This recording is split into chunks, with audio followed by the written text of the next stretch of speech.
Most economists argue the pursuit of economic growth is both good and necessary. But is it? In the wake of the coronavirus pandemic, more than 1,100 economists, scholars, and climate activists from over 60 countries signed an open letter calling for an end to a capitalist system which pursues growth at all costs. Instead, they advocated for degrowth, a concept that directly challenges the long-held view that more is always better. Put simply, the objective of degrowth is to ensure that life is at the centre of our economic systems. That means challenging the idea that economic growth is good for everyone and instead focusing directly on making people happier and healthier. Ever since the metric of gross domestic product, or GDP, was first proposed in 1937, policymakers have been striving to increase this measure of a country's economic welfare. However, advocates of degrowth say GDP shouldn't be considered a proxy for progress, arguing there's an urgent need for us to learn how to live better while producing less. So, what would that look like? Rich countries would be urged to reduce inequality through measures such as job guarantees, a shorter working week, and potentially a universal basic income. It would require high-income countries to dramatically scale down energy and resource use. Low-income countries, meanwhile, should continue to grow their economies in a sustainable way, at least until they reach a level of parity with middle-income nations. One of the core aims of degrowth is to tackle the idea that every sector of the economy must grow all the time, regardless of whether or not we actually need it. Advocates argue that instead of growing sectors such as the arms and automotive industries, more focus should be placed on areas such as public transportation and renewable energy. But what about the risks associated with a slowing economy? Critics of degrowth worry about just that, with some pointing to 2020's sharp economic contraction as one example. The spread of COVID last year coincided with the worst economic downturn since the Great Depression of the 1930s. Strict public health measures and reduced mobility saw the global economy contract by 4.3%.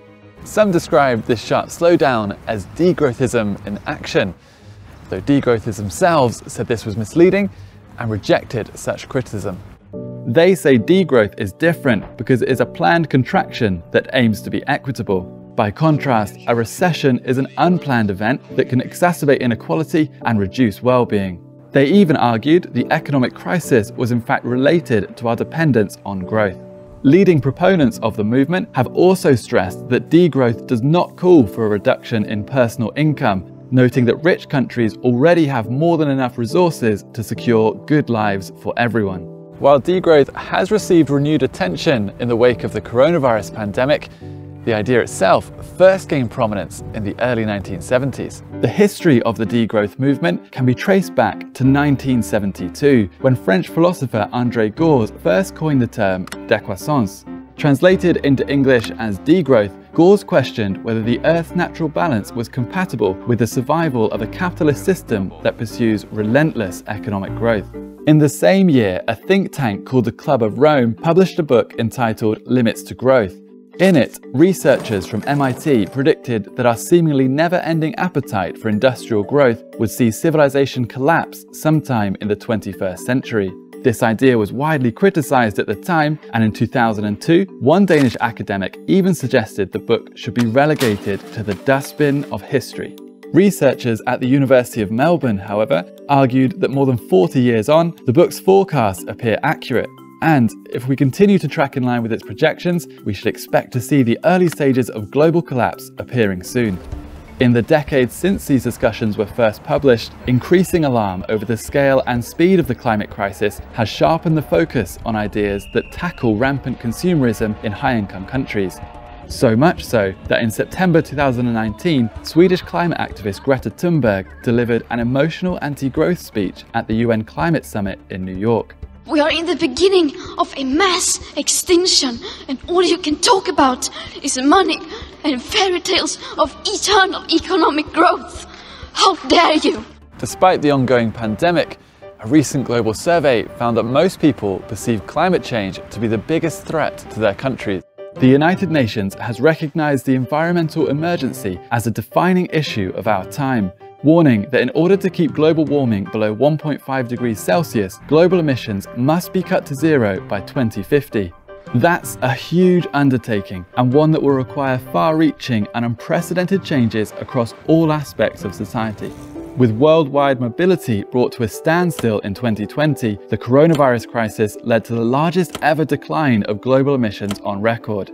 To some, it elevated hopes that carbon emissions had peaked and illustrated the potential for a long-term, low-carbon recovery. Nonetheless, pollution at the end of 2020 rebounded to pre-lockdown levels as economies gradually opened up, prompting the International Energy Agency to stress that this should serve as a stark warning to world leaders. The US and European Union have crafted policies in recent years to cut carbon emissions and invest in renewable energy, focusing on green growth instead of degrowth, much to the dismay of some in the degrowth movement. While degrowth has yet to go mainstream, there have been some green shoots of progress in recent years. Scotland, Iceland, and New Zealand have all pledged to prioritise well-being rather than solely focusing on economic growth. Perhaps it won't be too long before others are tempted to follow suit. Thanks for watching. Do you feel economic growth is essential to your future? Do let us know in the comments section, and don't forget to subscribe. See you next time.